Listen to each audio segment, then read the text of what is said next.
Hola, ¿cómo está, ingeniero Santana? Juan Carlos, ¿cómo están todos los amigos que nos acompañan esta noche?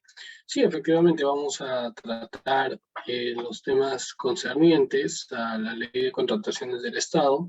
Vamos a tratar de abordar las tres fases de este procedimiento de contratación y acompañado de ustedes, de sus preguntas, sus comentarios, más que nada para un poco sacarnos de las dudas sobre algunos aspectos que en el día a día se presentan. Así que queda a su disposición, me comenta para la hora del inicio, por favor. Bien, doctor, muchas gracias. Entonces, podemos dar inicio y ya está habilitada la opción de compartir. Ya, muchas gracias, ahora lo comparto. Lo vamos a poner acá, vamos a abrir la presentación. ¿Qué tal? Mientras voy abriendo la presentación, bueno, hemos presentado un poco lo que vamos a hacer hoy día y vamos a señalar respecto un poco a la dinámica. Ustedes pueden formular sus consultas, pueden conversarnos a través del chat, pueden hacer sus sugerencias también y sus preguntas, tanto vía Zoom como estoy viendo que por el Facebook también se está transmitiendo en vivo, entonces pueden hacerlo por cualquiera de los medios. Vamos a tratar, a procurar de que esta charla del día de hoy, más que una charla, sea una conversación con ustedes para poder un poco compartir justamente las experiencias relacionadas a la ley y su aplicación. Tanto público y privado, porque sabemos que la ley de contrataciones involucra tanto al sector público y privado, si bien es cierto, los operadores normativos son los entes estatales, sin embargo, el sector privado también juega un rol muy importante dentro de las tres fases del procedimiento de contratación, tanto en la fase de preparación, como son a través del estudio o indagación de mercado, como se le denomina, la fase de selección, desde la convocatoria hasta el perfeccionamiento del contrato y en la fase de ejecución contractual naturalmente. Entonces, de ambas partes debemos de tener claras las reglas, los procedimientos y lo que está establecido en la ley de contrataciones. Oye, vamos a hacer un preámbulo antes de iniciar a ver cada una de las fases, indicando sobre el marco normativo de la ley de contrataciones. Sabemos que lo que vamos a tratar hoy día es aquella contratación enmarcada en la Ley 30.225 y su reglamento, aprobado por el Decreto Supremo 344/2018. ¿Qué? ¿Acaso existe otra forma también de contratar con el Estado? ¿Existen otros regímenes especiales, al igual que la Ley de Contrataciones? Claro, claro que existen. Y esos regímenes especiales también están aplicados al sector público y sus fondos para el pago se hacen justamente erogando recursos del Estado. Entonces, lo que vamos a tratar hoy día es básicamente la contratación de los bienes, servicios y obras amparados o dentro del marco de la ley de 30.225, que es la ley de contrataciones del Estado. Siempre recordemos que existen tres ámbitos de aplicación de la ley 30.225. El primero es el ámbito subjetivo, que se refiere a aquellas entidades que están obligadas a aplicar esta ley 30.225, sus disposiciones normativas, para la adquisición de bienes, servicios y obras. Entre ellas podemos mencionar las entidades tanto del sector nacional, regional y local, como son los ministerios, organismos públicos, programas, los proyectos adscritos a estos, los gobiernos regionales, gobiernos locales, las universidades públicas, en fin, todas las empresas también del Estado y entidades públicas, bajo la genérica denominación de entidades, tienen en su obligación adquirir bienes, servicios y obras aplicando, en principio, la ley 30.225. El ámbito objetivo, por su parte, está referido a que estas entidades que están involucradas en ese primer ámbito subjetivo tengan que erogar fondos públicos para pagar la contraprestación. Fondos públicos que pueden provenir de cualquier fuente. ¿Por qué? ¿Qué son los fondos públicos? En una opinión, como la 065-2016, el OCE, señala que si bien es cierto, ellos no son el ente competente para establecer o determinar qué son fondos públicos, esto le corresponde a la Dirección Nacional de Presupuesto. Entonces, remitiéndonos a la definición que está señalada en la Ley 28.112, la Ley Marco de Administración Financiera del Sector Público, nos establece que los fondos públicos son los ingresos de naturaleza tributaria, no tributario o financiamiento que sirven para financiar justamente el gasto público. Es decir, un fondo público puede provenir de cualquiera de las fuentes antes descritas, ya sean recursos ordinarios, recursos directamente recaudados por la entidad, una fuente de endeudamiento o una transferencia o una donación. Entonces, tanto tributarios, como es el caso de los recursos ordinarios, no tributarios, como es el caso de las RDR, recursos directamente recaudados por la entidad, o por financiamiento, como las donaciones o transferencias. Todas estas fuentes, así que provengan, forman en su conjunto o son incluidas como fondos públicos. Entonces, otra definición similar la encontramos en el anexo de definiciones de esta misma ley, 28.112, donde señala que los fondos públicos son recursos financieros del sector público que comprende tanto a las entidades, organismos, instituciones y empresas estatales. También tenemos otra definición dentro del texto único ordenado de la Ley 28.411, que es la Ley General del Presupuesto Público, donde señala que los fondos públicos se orientan a la atención de gastos que se generen en cumplimiento de los fines, independientemente, eso es muy importante saberlo, independientemente de la fuente de financiamiento que provenga. Es decir, independientemente que provenga de un endeudamiento, de una donación o de una RDR o de un recurso ordinario, etc. Entonces, cualquier fuente de financiamiento que ya ingresa al Tesoro Público es considerado fondo público. Por lo cual, ya tenemos dos ámbitos, el subjetivo y el ámbito objetivo. Pero también tenemos el ámbito temporal, el cual es importante señalar en la medida de que este ámbito temporal nos va a permitir aplicar la norma que corresponde dentro del margen o del ámbito temporal del procedimiento de contratación. ¿Qué quiero decir con esto? Que la normativa de contrataciones, como ustedes han sabido, ha tenido muchos cambios desde su emisión o entrada en vigencia el año 2016. Ha habido muchas modificaciones, incluso un nuevo reglamento. Empezó con el Decreto Supremo 350-2015, fue derogado posteriormente con el Decreto Supremo 344, que es el Decreto Supremo vigente. Entonces, ha tenido muchas modificaciones, pero lo que no quita de que hay procedimientos de selección que han iniciado con estas normativas primigenias, por llamarlas así, y que al tener modificaciones, ahí justamente viene su aplicación o aplicabilidad. ¿Qué normativa voy a emplear? ¿La que dio inicio o la que está vigente a la fecha? Entonces, permítame un momento, acá les voy a compartir una infografía. Ahora vuelvo a compartir la pantalla, no se preocupen. Ya, les comparto una infografía de una línea de tiempo, justamente que nos permite ver cuál es la aplicación de la ley 30.225 en su tiempo, es decir, el ámbito temporal. Por ejemplo, como les decía, desde que entró en vigencia el año 2016, el 9 de enero específicamente, la ley 30.225 y su reglamento inicial, que era el Decreto Supremo 350-2015, estas han tenido modificaciones, tanto la ley como el reglamento. Ya sabemos que la ley tuvo dos modificaciones sustanciales aprobadas por el Decreto Legislativo 1341 y el 1444, que ambas motivaron que se apruebe el texto único ordenado de la ley 30.225, es decir, que se ordene todos estos cambios que había tenido la ley en un solo texto ordenado, a fin de que no esté de manera dispersa y sea más fácil y más ágil su aplicación. Ahora, el reglamento sí ha tenido más de dos modificaciones, incluso señalábamos que se ha derogado en una oportunidad con el Decreto Supremo 344-2018, y que a la fecha ha seguido siendo modificado este último Decreto Supremo 344. La última modificación corresponde, la más reciente, a partir del 12 de julio del presente año, por el Decreto Supremo 162. Entonces, ¿por qué ponemos énfasis en este punto?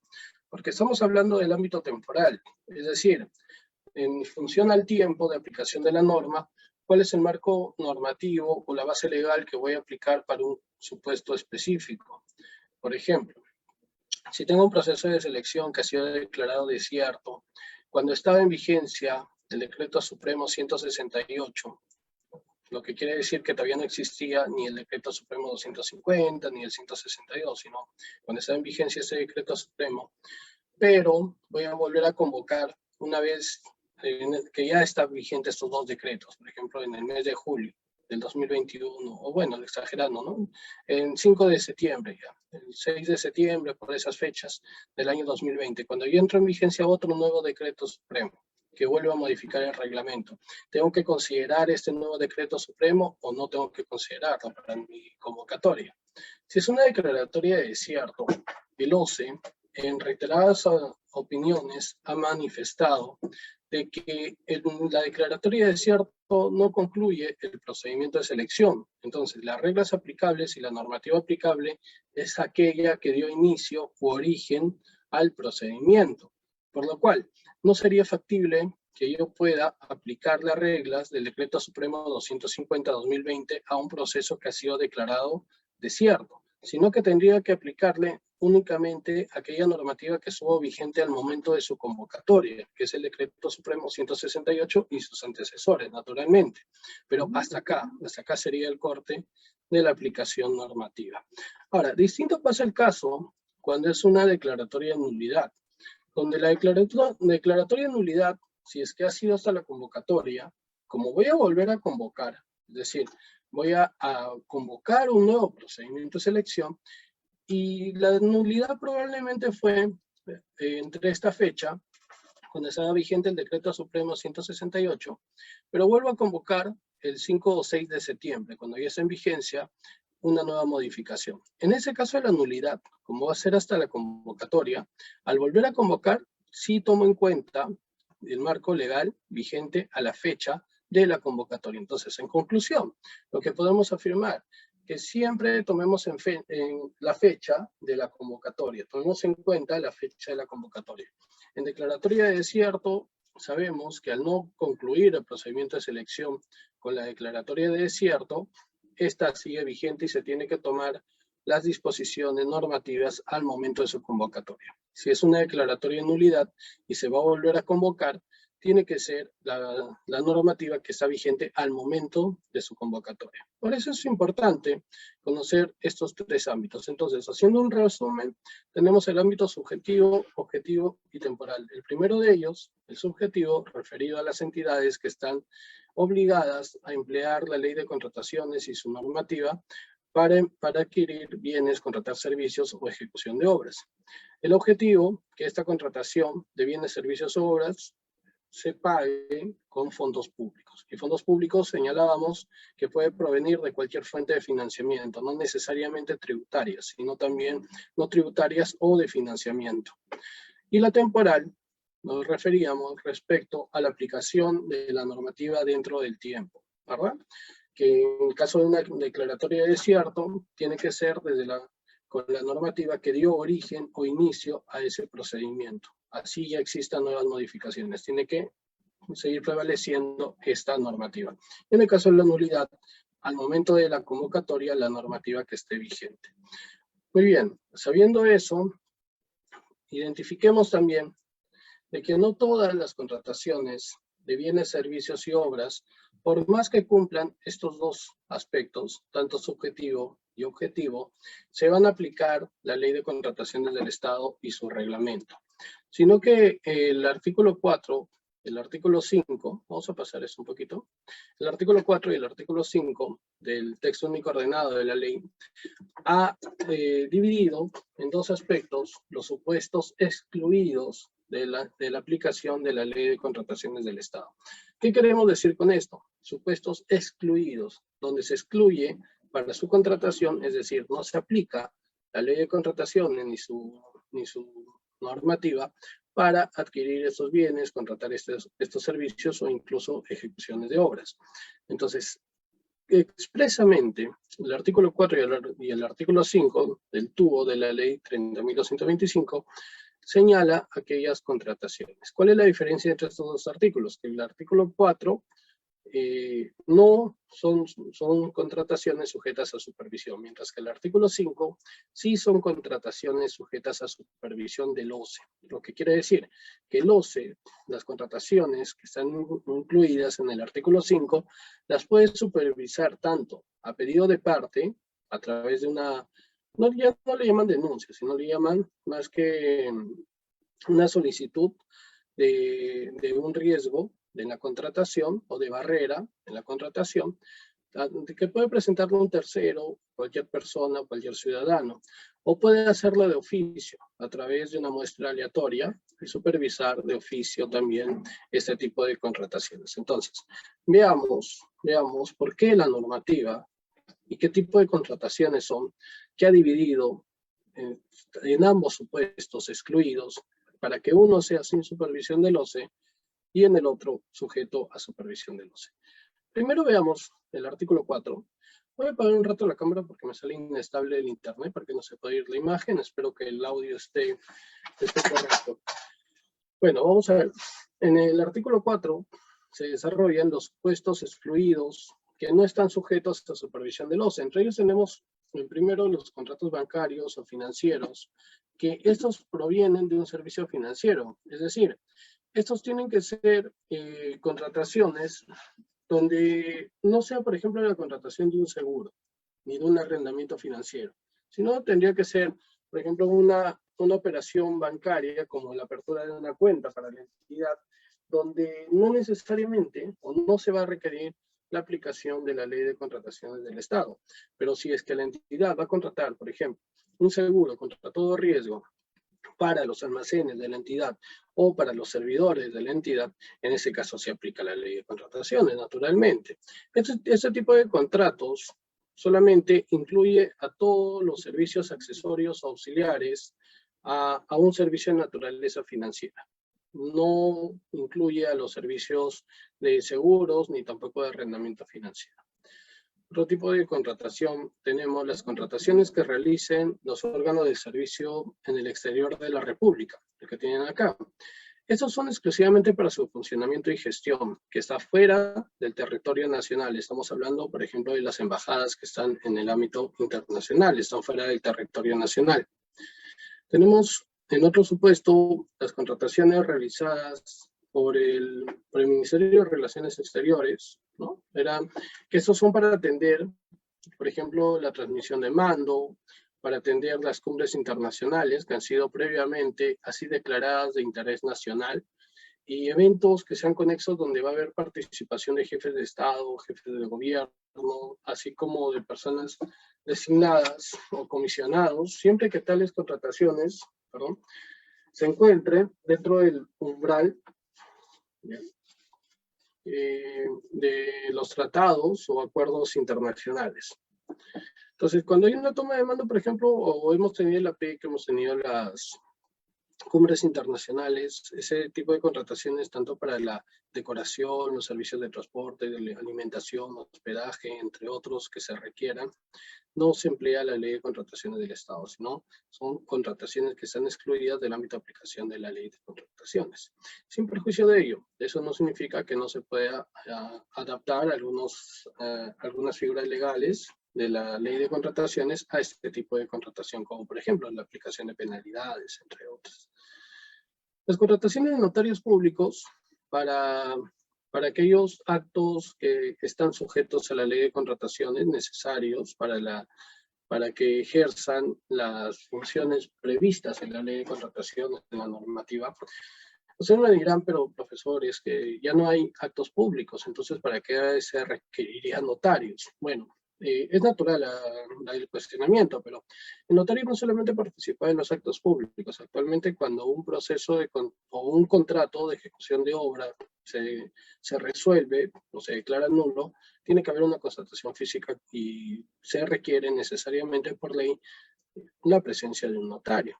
Entonces, ese tipo de contratación, si vas a contratar al notario, no vas a hacer un proceso de selección. Imagínate cuánto te demoraría, aparte de que muy pocos notarios creo acudirían y tendrías que probablemente declarar desierto, porque en la zona, incluso en la zona geográfica también hay a veces un solo notario, o máximo hay dos, y uno de ellos no tiene la disponibilidad o no hace ese tipo de servicios. Entonces, se complicaría mucho la contratación o acceder a esta finalidad pública. Entonces, esta contratación por ello, por más que se lo dan fondos públicos y puede ser empleada por las entidades del sector público, está excluida de su ámbito de aplicación.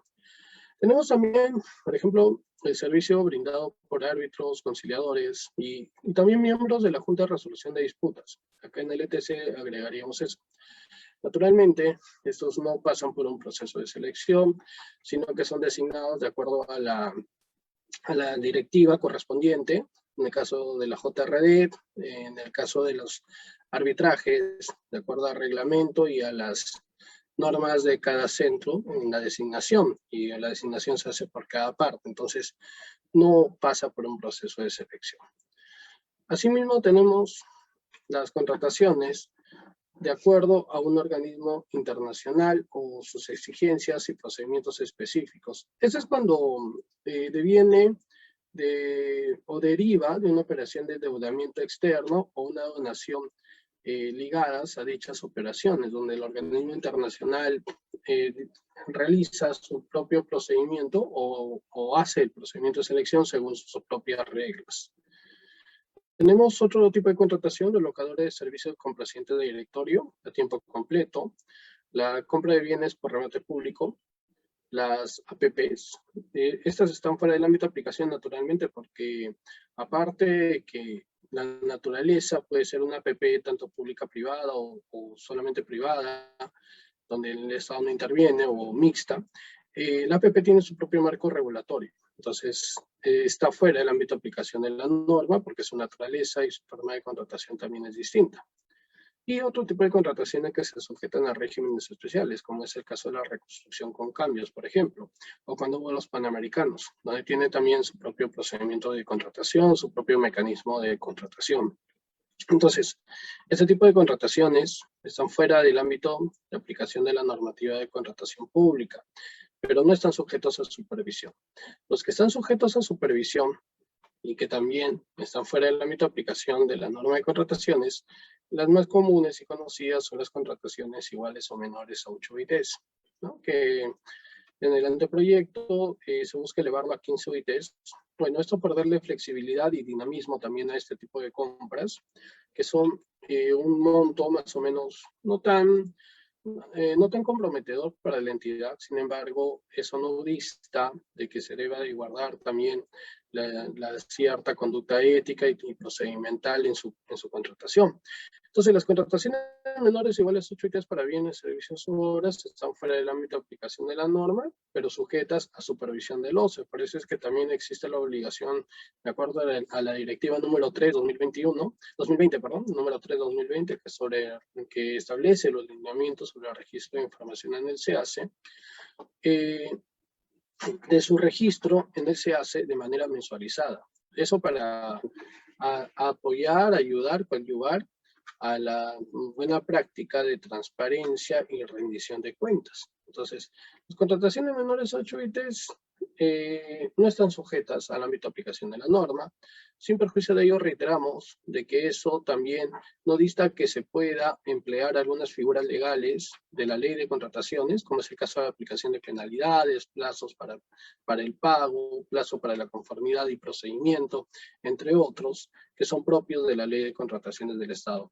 Ahora, en las contrataciones menores a 8 UITs, hay muchas entidades que tienen la buena práctica de hacer o tener una directiva interna que les permita dar los lineamientos también para su contratación. Eso es algo que no está obligado, pero que muchas entidades han adoptado, ¿no? Y está bien. De ahí tenemos la contratación de servicios públicos. ¿Qué servicios públicos? Bueno, al OCE se formuló una consulta, justo acá les pongo, ¿ves? Es del 2013, es la consulta 68, donde concluye básicamente Básicamente que servicios públicos no lo define el OCE, que no es el ente competente, sin embargo correspondería a cada entidad definir qué es un servicio público y si este cumple con la condición del artículo, bueno, actualmente 5, el literal B, donde está excluido el ámbito de aplicación de la norma siempre que no exista la posibilidad de contratar con más de un proveedor.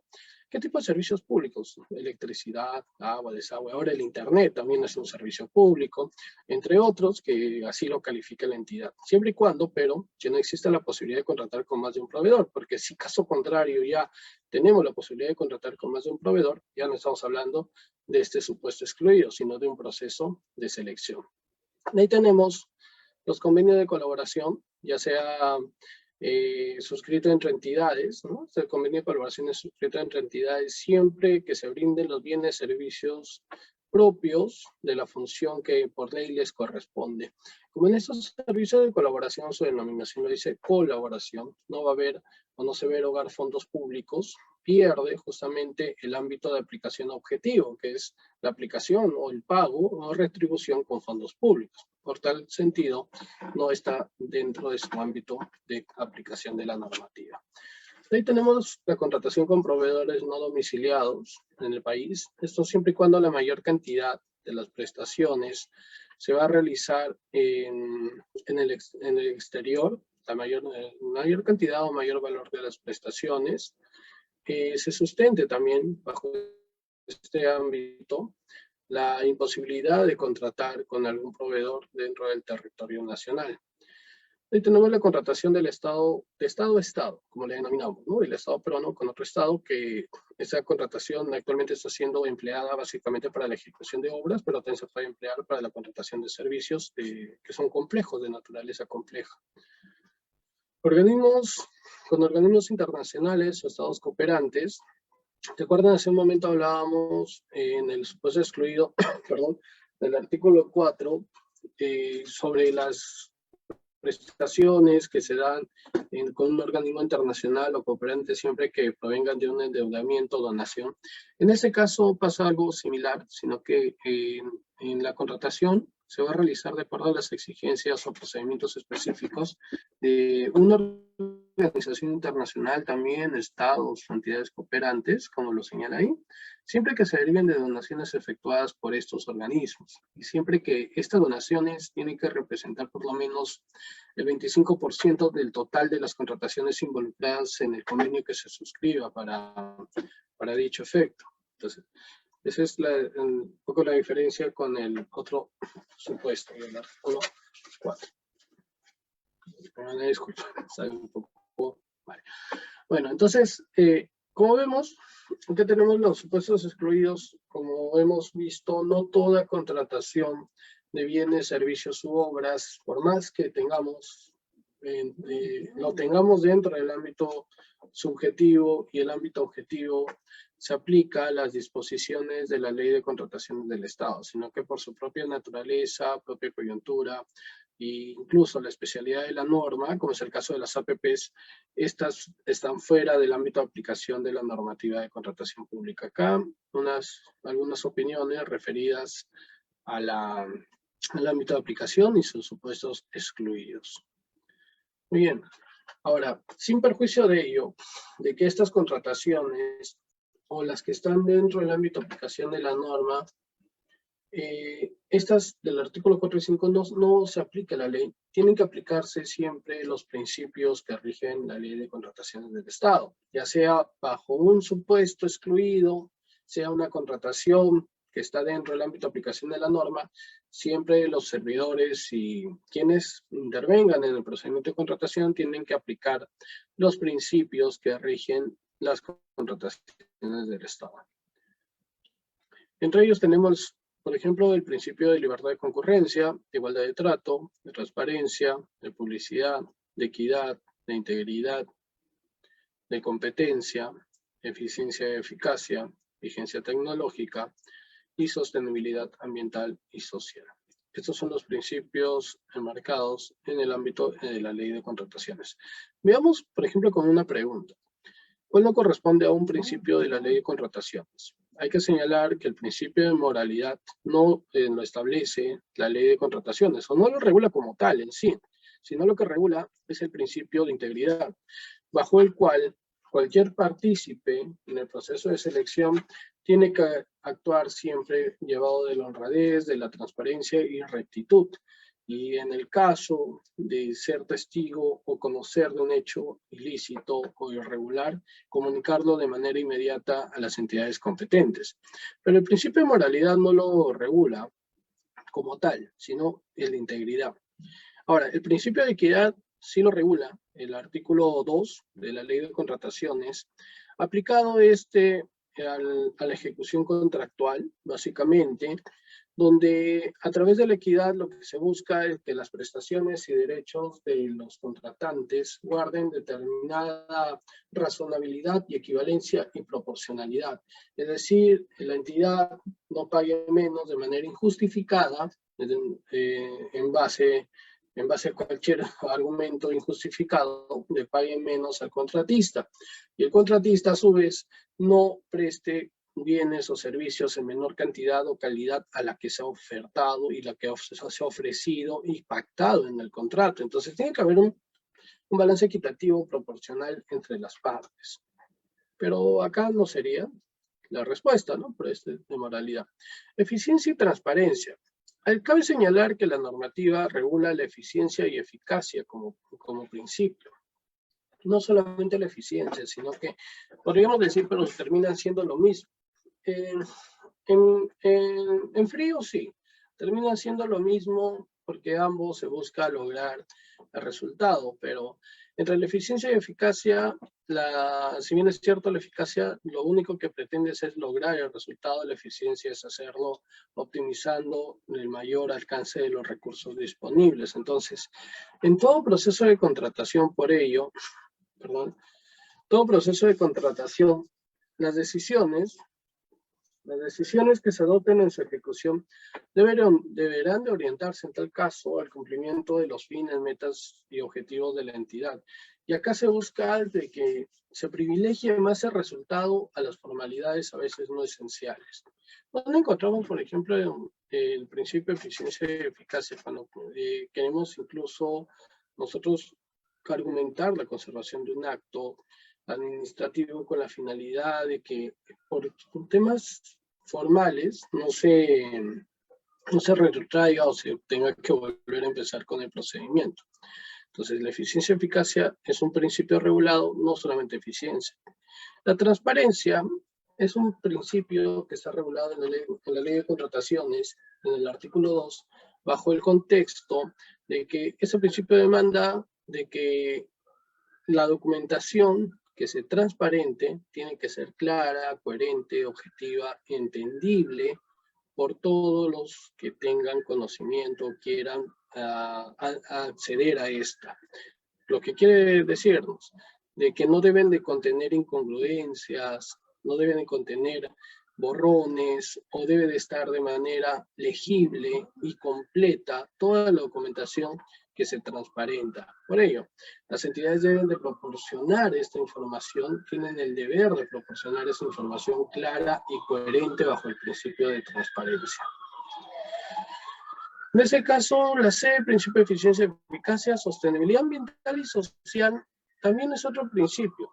La sostenibilidad ambiental y social, como ustedes en la práctica habrán visto, hay factores de evaluación de la contratación pública referidos a la sostenibilidad ambiental y social, incluso también a la integridad, como es el caso del ISO 37001, pero básicamente a la sostenibilidad ambiental y social también están incluidos factores de evaluación referidos a este principio, por lo cual el diseño de la contratación pública debe considerar justamente ese criterio y prácticas que permitan contribuir a la protección ambiental y también al desarrollo humano, en el caso de lo social, ¿no? El desarrollo humano. Y acá entonces tendríamos la C, ¿no? Como respuesta, porque nosotros estamos viendo que no corresponde, ¿ya? Acá, por ejemplo, acá es un claro ejemplo, donde se quebranta el principio de transparencia, porque mira, si nos dice, Se revisa el requerimiento de un equipo médico, sin embargo, no se precisan sus características. Entonces, si transparentas una información que está mal, o publicitas, mejor dicho, una información que está mal, está incompleta o no es congruente, estás faltando el principio de transparencia. Y acá viene una diferencia con el principio de publicidad también, porque el principio de publicidad también está regulado en la ley de contrataciones. Y la diferencia está en que la publicidad es el registro en el plazo determinado, en las condiciones determinadas, en la directiva básicamente del SEACE, de la información. Puedes registrar en el SEACE la información dentro del plazo, pero si esa información está incompleta, ilegible, incoherente, estás faltando o vulnerando el principio de transparencia. Entonces, ¿cómo es este caso? Pudiste haber publicado las bases donde están los términos de referencia, el requerimiento, pero no has precisado las características del bien. No estás faltando el principio de publicidad, porque si has cumplido con publicitarlo. Lo que estás faltando es el principio de transparencia, porque lo que estás transparentando no está claro, no está coherente, no está entendible. Entonces, recordemos que para el principio de transparencia, las entidades proporcionan información clara y coherente, a fin que todas las etapas del procedimiento de contratación sean entendibles.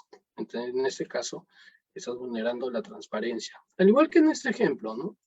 Acá también, si se exige una camioneta doble cabina, pero no se precisan las características, naturalmente estás faltando a la transparencia. Muy bien, entonces, los principios, decimos que son aplicados a las 3 fases del procedimiento de contratación. Y las fases del procedimiento de contratación son estas: las actuaciones preparatorias, la selección, la ejecución contractual. Profesor, ¿y cuándo empiezan las actuaciones preparatorias? Bueno, en realidad ahora la normativa le denomina programación y actos preparatorios. ¿Por qué lo divide así? Porque la programación propiamente no es desde el requerimiento, sino la programación es incluso desde la elaboración de los instrumentos de gestión interna de la entidad, como es el P y el POI, es el plan de desarrollo regional concertado, local concertado, de acuerdo a nivel de gobierno, es el PCM, ¿no? De acuerdo a si es un ministerio.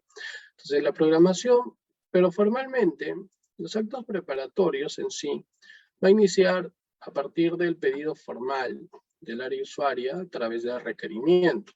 Y después de eso van a surgir actos que, como su denominación lo dice, preparan justamente para una posible convocatoria.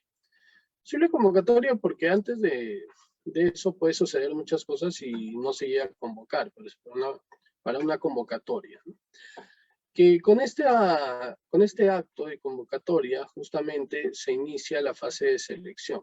Pero profesor, antes de eso, explíquenos qué hay en los actos preparatorios. Muy bien. En los actos preparatorios vamos a encontrar, por ejemplo, la inclusión en el plan anual, la indagación de mercado para bienes y servicios. Vamos a encontrar la conformación del comité de selección cuando corresponda, la aprobación de los documentos de procedimiento, como pueden ser las bases.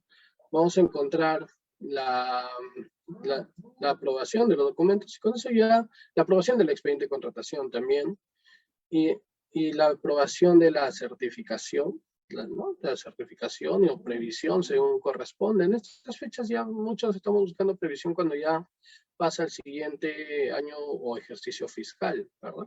Entonces, todos esos actos, como ustedes verán, son propios internos dentro de la entidad. Es decir, se prepara todo lo necesario para poder convocar, porque para convocar, que es el acto formal con el cual ya inicia la fase de selección, se necesita que el procedimiento esté registrado en el plan anual, que estén aprobados los documentos del procedimiento, que se haya designado al comité, si es que se va a designar un comité, que el profesor no se designa comité en todos los casos. No necesariamente. Vamos a ver que el comité se puede designar en una adjudicación simplificada o puede estar a cargo del órgano encargado. Por eso, si es que se designa, haber designado al comité, haber aprobado los documentos del procedimiento y lo más importante, porque el artículo 19 del reglamento así lo establece, bajo sanción de nulidad, contar con el presupuesto, con la certificación presupuestal. Entonces, una vez que contamos con esas condiciones, podemos convocar Y ese acto formal de convocatoria da inicio o el punto de partida a la fase de selección, que van a pasar por distintas etapas también, dependiendo el tipo de procedimiento, pero las comúnmente conocidas es que se convoca, se registran los participantes, estos participantes revisan los documentos registrados, como son las bases, el resumen ejecutivo cuando corresponde, realizan sus consultas, sus observaciones, la entidad o el comité las absuelve, después se integra las bases, se presentan las ofertas, se admiten, se evalúan, se califican según corresponda, se otorga la buena aprobación. ¿Con eso termina, profesor, la fase de selección? Todavía no. Tiene que esperar que se consienta la buena pro o quede administrativamente firme, y cuando ya sucedan estos actos y se perfecciona el contrato, con el perfeccionamiento del contrato ya iniciamos la fase de ejecución contractual. O sea, la fase de ejecución contractual inicia con el perfeccionamiento del contrato. Y también van a haber muchas ocurrencias, van a suceder incluso controversias durante esa fase de ejecución contractual, que se va a extender incluso hasta más allá del plazo de ejecución, ¿no? Entonces, el plazo de ejecución puede ser 135 días, pero tú terminas con un contrato de 300 o 200 días a veces. Entonces, esta fase de ejecución contractual, ¿cuándo termina? Cuando en todos los casos se realiza el pago final. En el caso de ejecución de obras, consultoría de obras, se tiene que aprobar una liquidación final y esa consentirse y pagarse. En el caso de bienes y servicios, se recepciona, se da la conformidad y se paga, y con eso ya culmina. Entonces, esta fase de ejecución contractual es donde van a materializarse todas las actuaciones preparatorias y de selección. ¿Por qué lo digo así? Porque muchas veces en la práctica llegas a la ejecución contractual, es decir, llegas a perfeccionar el contrato sin ningún problema. No hubo cuestionamientos, no hubo consultas, observaciones, no hubo apelación, no hubo elevación ante el OCE. Todo fue bacán. ¿Qué sucede en la ejecución contractual? Que cuando quieres materializar lo que está en el contrato, en el requerimiento, hay algo que no te diste cuenta durante estas anteriores fases y ves que no lo puedes realizar. Y ahí es donde surgen las controversias. Oye, pero no lo... Y la clásica, ¿no? Al contratista, oye, pero no lo observaste en el proceso, así que ya perdiste. ¿Eso está bien? No, porque que no lo haya observado no le quita o le da valor a lo que está mal. No lo valida. Entonces, por más que esté mal, incluso podría declararse la nulidad, porque sería tal vez una imposibilidad jurídica de poder ejecutar el contrato bajo esas condiciones. O si no se declara la nulidad, se va a tener que resolver el contrato, porque es imposible poder continuar con su ejecución. Entonces, ahí ya surge una controversia. El contratista en tal caso te dirá, bueno, yo necesito un adicional, o necesito una ampliación, o necesito una modificación del contrato en este sentido para poder ejecutar esta parte. Y si quieres salvar ese contrato, bueno, ya la ejecución contractual es prácticamente ejecutar lo que has hecho en las anteriores etapas. Por eso acá viene algo muy importante. La primera etapa, que es los actos preparatorios, y que esta prepara el proceso de selección, es una de las etapas más importantes. ¿Por qué? Porque acá se van a sentar las reglas y las condiciones para que posteriormente se pueda ejecutar ya materializando lo que has puesto en un papel, para decirlo así. Y en la fase de selección lo que vas a hacer es seleccionar a alguien. Y puede ser que ese alguien que has seleccionado no haya leído bien las bases, o no lo haya revisado, no lo haya objetado, y en la ejecución contractual recién se dé cuenta. ¿Y qué te queda ahí? Si obligarlo a que ejecute, probablemente no vas a poder. El contratista estará en su derecho también de objetarte y ya se suscita una controversia. Entonces, tengamos en consideración y mucho énfasis en esta primera fase. Básicamente, en la formulación de requerimiento, que son las condiciones para la ejecución contractual. ¿Ya? Entonces, esas son las tres fases, ahí termina. Y una de las fases, uno de los actos que se realizan durante la fase de actos preparatorios es el plan anual de contrataciones. Que el plan anual de contrataciones es un instrumento de gestión, ¿ya?, que se aprueba todas las contrataciones que se van a realizar durante un determinado ejercicio fiscal. Este plan anual de contrataciones lo puede aprobar el titular o un funcionario delegado por este dentro de los 15 días siguientes de haber aprobado el presupuesto institucional, y naturalmente puede ser modificado este plan anual dentro del año. ¿Por qué? Porque no es un plan estático, sino que de acuerdo a la naturaleza, necesidad básicamente, y también coyuntura. Imagínense que una pandemia o un hecho fortuito de fuerza mayor puede ocurrir en cualquier momento del año. Entonces, tú puedes haberte planificado determinadas actividades y determinadas contrataciones, pero terminas priorizando otras. Entonces, se puede modificar el plan anual cuantas veces sea necesario, pero eso no significa que se tenga que hacer un uso discriminado de su modificación, porque la modificación excesiva o básicamente esta que no tenga sustento, injustificada, puede dar lugar a una auditoría o a una recomendación de control, en cuanto que el plan anual es un indicador de gestión. O sea, te indica qué tan bien estás programando y cuánto has ejecutado de tu presupuesto y de tus contrataciones. Si bien es cierto, repetimos, se puede modificar, pero no de manera discriminada. La publicación del plan anual se hace 5 días siguientes de haberse aprobado. ¿Y qué se tiene que incluir en el plan anual? En sí, todos los procesos que se van a convocar durante un determinado año. Profesor, ¿y las contrataciones menores iguales 8 ITs se tienen que incluir? No, no. Las contrataciones menores iguales 8 ITs no se incluyen. En este caso, si ustedes ven acá, bueno, esto es para compras corporativas, no dice de requerimientos cuyos montos no superen las 8 ITs. O sea, las contrataciones menores 8 ITs no se incluyen al plan anual. ¿Por qué? Porque no se van a convocar, pues, ¿no? No se van a convocar, van a ser contrataciones excluidas del ámbito de aplicación de la norma. Asimismo, en nuestro plan anual de contrataciones podemos incluir aquellas contrataciones que han sido declaradas desiertas o declaradas nulas este año.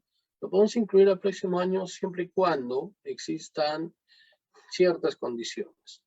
En ambas, que exista la necesidad todavía de contratar esos bienes, servicios u obras, y que además existe el presupuesto básico, ¿no? Básico siempre, el presupuesto.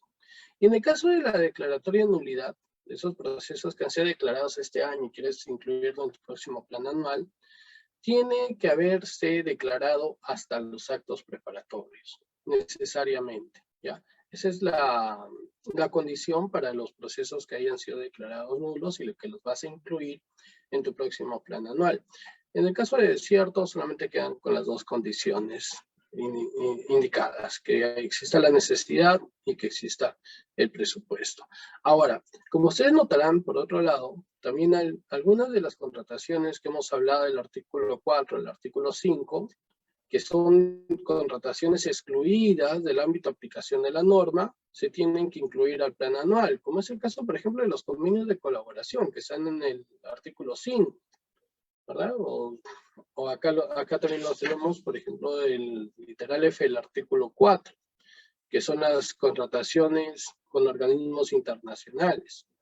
O tenemos también los literales D, E y F del numeral 5.1 del artículo 5, referido también a la D, las contrataciones con organismos internacionales, por el endeudamiento, la E, las contrataciones del Estado peruano con otro Estado, eso también se incluye al plan anual, y la F con proveedores no domiciliados, que también se incluye al plan anual de contrataciones. Entonces, por más que están fuera del ámbito de aplicación de la norma, estas deben de ser incluidas. También las contrataciones que se sujeten a otros regímenes especiales. Todo esto,